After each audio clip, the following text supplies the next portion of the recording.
Let's start by understanding what ADHD, or attention deficit hyperactivity disorder, really is. ADHD is a neurodevelopmental condition, which means it's about how the brain develops and functions, not about intelligence, effort, or character. People with ADHD often struggle with executive functions, the mental skills that help us start tasks, stay focused, manage time, regulate emotions, and control impulses. It's important to know that ADHD doesn't mean someone can't focus at all. In fact, people with ADHD can sometimes focus extremely well, but the challenge is controlling what they focus on and when. This difference in brain regulation is at the heart of ADHD, and it's not a reflection of laziness or lack of discipline. Understanding this foundation helps us see ADHD for what it truly is: a difference in how the brain works. ADHD symptoms are often grouped into three main categories, sometimes called the ADHD: inattention, hyperactivity, and impulsivity. Inattention isn't about not caring or being lazy. It often shows up as trouble sustaining attention, distractibility, forgetfulness, and difficulty finishing tasks. Internally, it can feel like your brain just won't stay on the same channel. Hyperactivity isn't always about being physically active, especially in adults. It can look like restlessness, fidgeting, excessive talking, or needing constant stimulation. Impulsivity means acting before thinking, interrupting others, blurting out thoughts, or making quick decisions. People may experience one, two, or all three of these symptom types, and the mix can change over time. Recognizing these patterns helps us understand the real challenges people with ADHD face every day.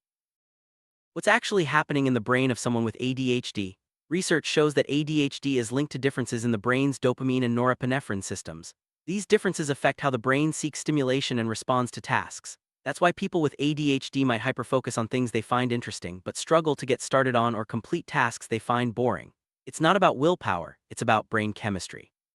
These differences can lead to stimulation-seeking behaviors and make it tough to regulate attention and motivation. Understanding the brain science behind ADHD helps break down the stigma and shows that it's a real biological condition, not a character flaw. ADHD isn't one size fits all. Clinically, there are three main types: predominantly inattentive, predominantly hyperactive, impulsive, and combined type. Each person's experience can look very different depending on which symptoms are most prominent. It's also important to clear up some common misconceptions. ADHD is not laziness, low intelligence, lack of discipline, bad parenting, or a moral failing. These myths can be harmful and make it harder for people to seek help or feel understood. Instead, ADHD is a difference in brain regulation that affects how people manage daily life. Recognizing the diversity of ADHD experiences and challenging these misconceptions is key to supporting those who live with it. ADHD affects more than just attention. It can have a big impact on emotions and social life. Many people with ADHD experience emotional intensity, rejection sensitivity, chronic shame, burnout, anxiety, and even depression. These emotional and social effects can be just as challenging as the core symptoms. ADHD also changes across the lifespan.